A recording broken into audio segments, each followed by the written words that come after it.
আলহামদুলিল্লাহ ওয়াহদা ওয়াসসালাতু ওয়াসসালামু আলা মান লা নাবিয়্যা বা'দা আম্মা বা'দ ফাআউযু বিল্লাহি মিনাশ শাইতানির রাজীম বিসমিল্লাহির রাহমানির রাহিম ইয়া আইয়ুহাল্লাযীনা আমানু কুতিবা আলাইকুমুস সিয়ামু কামা কুতিবা আলাল্লাযীনা মিন ক্বাবলিকুম লাআল্লাকুম তাত্তাকুন ওয়া ক্বালা রাসূলুল্লাহি সাল্লাল্লাহু আলাইহি ওয়াসাল্লাম ইয়া আইয়ুহান নাস কাদ আযাল্লুকুম শাহরুন আযীমুন শাহরুন মুবারাকুন শাহরুন ফীহি লাইলাতুন খায়রুম মিন আলফিশ শাহর জাআলাল্লাহু সিয়ামাহু ফরিদাতান ওয়া কিয়ামা লাইলিহি তাতাওয়া আও কামা ক্বালা আলাইহিস সালাতু ওয়াসসালাম। সম্মানিত মুসলিম ভাই বোনেরা, আল্লাহ তাবারাকা ওয়া তাআলার অশেষ মেহেরবানি যে আল্লাহ রাব্বুল আলামিন আমাদেরকে বিগত এক বৎসর থেকে নিয়ে এই পর্যন্ত তা শাবানর আজ শেষ তারিখ পর্যন্ত আমাদেরকে জীবিত রেখেছেন, হায়াতে বাকি রেখেছেন। এই জন্য মহান রব্বুল আলমিনের দরবারে শুকরিয়া আদায় করি, বলি আলহামদুলিল্লাহ। সম্মানিত মুসলিম ভাই বোনেরা, আমাদের মাথার উপরে ছায়াস্বরূপ এমন একটি মাস আসতেছে, যেই মাসের নাম হচ্ছে রমজান মাস। আজ শাবানর 29 তারিখ, 1 মার্চ, হয়তো আগামীকাল রমজান মাসের প্রথম তারিখ হবে, মার্চ মাসের 2 তারিখ। তো এই যে আমাদের মাথার উপরে একটি মাস আসতেছে রমজান মাস, এই ব্যাপারে জনাবে রাসূলুল্লাহ সাল্লাল্লাহু আলাইহি ওয়াসাল্লাম বলেন সাহাবায়ে কেরামদেরকে সম্বোধন করে যে তোমাদের মাথার উপরে ছায়াস্বরূপ এমন একটি মাস আসতেছে, যেই মাসটি অনেক বড়। শাহরুন আযীমুন ও শাহরুন মুবারাকুন, এবং এই মাসটি হচ্ছে অত্যন্ত বরকতময় একটি মাস। এবং এই মাসের মধ্যে আল্লাহ রাব্বুল আলামিন আমাদের উপরে রোজা ফরজ করেছেন, এবং রাত্রিবেলা সওয়াবের কাজ অর্থাৎ তারাউইহের নামাজ আমাদের উপরে সুন্নতে মুআক্কাদা হিসাবে আল্লাহ রাব্বুল আলামিন অর্পণ করে দিয়েছেন।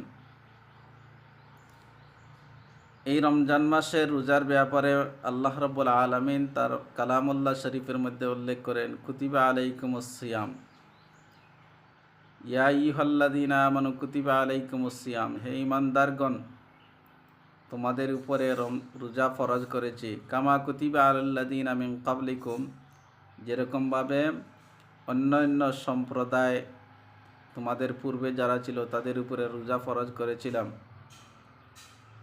লাআল্লাকুম তাত্তাকুন, যাতে এর দ্বারা তোমরা পরহেজগারি অবলম্বন করতে পারো। সম্মানিত দর্শকবৃন্দ, এই রমজান মাসের রোজা প্রত্যেক বালিগ, সুস্থ পুরুষ এবং নারীর উপরে ফরজ। প্রত্যেক পুরুষ এবং নারী যারা প্রাপ্তবয়স্ক হয়েছেন এবং সুস্থ মস্তিষ্কের আছেন, তাদের উপরে রমজান শরীফের রোজা হচ্ছে ফরজ। এই রমজান শরীফের রোজা শরঈ উযর ব্যতীত, অর্থাৎ আপনি যদি 48 মাইল দূরবর্তীতে কোনো জায়গায় সফর করেন, এটা ব্যতীত, অথবা এমন অসুস্থ যে অসুস্থতার কারণে আপনি যদি রোজা রাখেন তাহলে মারা যেতে পারেন, অথবা আপনার অসুস্থতা বেড়ে যেতে পারে, এই ধরনের কোনো অসুবিধা ব্যতীত প্রত্যেক পুরুষ এবং নারীর উপরে এই রোজাগুলা ফরজ। অবশ্যই এই রোজাগুলা রাখতেই হবে, সিয়াম সাধনা করতেই হবে। এই জন্য ওই রোজা আমরা কখনো ভাঙতে পারবো না। আর এই রমজান মাসের মধ্যে আরও কিছু আমল আল্লাহ তাবারাকা তাআলা আমাদেরকে দিয়েছেন, যে রাত্রিবেলা তারাউইহের নামাজ আদায় করা, এটা সুন্নতে মুআক্কাদা। তারাউইহের নামাজ আমরা আদায় করব কত রাকাত? 20 রাকাত। সমস্ত সাহাবায়ে কেরাম 20 রাকাত তারাওয়াহের নামাজ আদায় করেছেন। নবী আলাইহিস সালাতু ওয়াসসালাম 20 রাকাত তারাওয়াহের নামাজ আদায় করেছেন।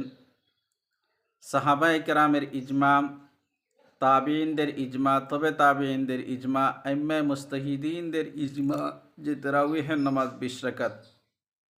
তাই আমরা তারাওয়াহের নামাজ 20 রাকাত আদায় করব। আর কেউ কেউ বলেন যে 8 রাকাত। আসলে এই 8 রাকাতের বেলায় শক্ত কোনো দলিল নেই, কোনো ভিত্তি নেই যে এই 8 রাকাত আল্লাহ রসুল সাল্লাল্লাহু আলাইহি ওয়াসাল্লাম তাহাজ্জুদের নামাজ আদায় করতেন, রমজানেও আদায় করতেন, গয়ের রমজান, রমজান ব্যতীত রমজান ছাড়াও কি করতেন, সারা বৎসর এই 8 রাকাত তাহাজ্জুদের নামাজ আদায় করতেন। আমরা এই তারাওয়াহের নামাজ 20 রাকাত আদায় করব। রাত্রিবেলা আর দিনের বেলা আমরা সিয়াম সাধনা করব। আল্লাহ রাব্বুল আলামিন আমাদের সকলকে তৌফিক দান করুক, আমিন।